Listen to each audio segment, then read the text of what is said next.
ചെങ്കടലിൽ കപ്പൽ ആക്രമിച്ച് യമനിലെ ഹൂത്തികൾ ബന്ദികളാക്കിയവരിൽ മലയാളിയടക്കം 11 ജീവനക്കാരെ മോചിപ്പിച്ചു. ആലപ്പുഴ കായംകുളം സ്വദേശി അനിൽകുമാർ രവീന്ദ്രനാണ് മോചിതനായ മലയാളി. മറ്റു 10 പേർ ഫിലിപ്പീൻസ് സ്വദേശികളാണ്. ഒമാൻ സുൽത്താനേറ്റിന്റെ നയതന്ത്രപരമായ ഇടപെടലിലൂടെയാണ് ബന്ദികളുടെ മോചനം സാധ്യമായത്. യമനിലെ സൻആയിൽ നിന്ന് ഒമാൻ റോയൽ എയർഫോഴ്സ് വിമാനത്തിൽ ബുധനാഴ്ച രാത്രി 11 പേരെയും മസ്കത്തിലെത്തിച്ചിരുന്നു. തുടർന്ന് ഇവർക്ക് മസ്കത്തിൽ സ്വീകരണം നൽകി. എല്ലാ പൗരന്മാരെയും അതത് എംബസികൾക്ക് കൈമാറി.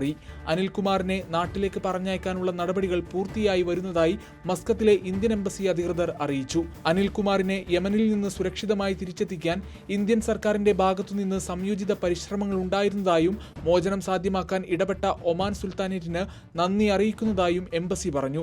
കഴിഞ്ഞ ജൂലൈ 7-നാണ് ഗ്രീക്ക് കമ്പനിയുടെ ലൈബീരിയൻ രജിസ്ട്രേഷനുള്ള MV എറ്റേണിറ്റി സി എന്ന ചരക്കുകപ്പൽ ചെങ്കടലിൽ ഹൂത്തികൾ ആക്രമിച്ചത്. ആക്രമണത്തെ തുടർന്ന് കപ്പൽ കടലിൽ മുങ്ങിയിരുന്നു. തുടർന്ന് കപ്പൽ ജീവനക്കാരെ ഹൂത്തികൾ തടവിൽ പാർപ്പിക്കുകയായിരുന്നു.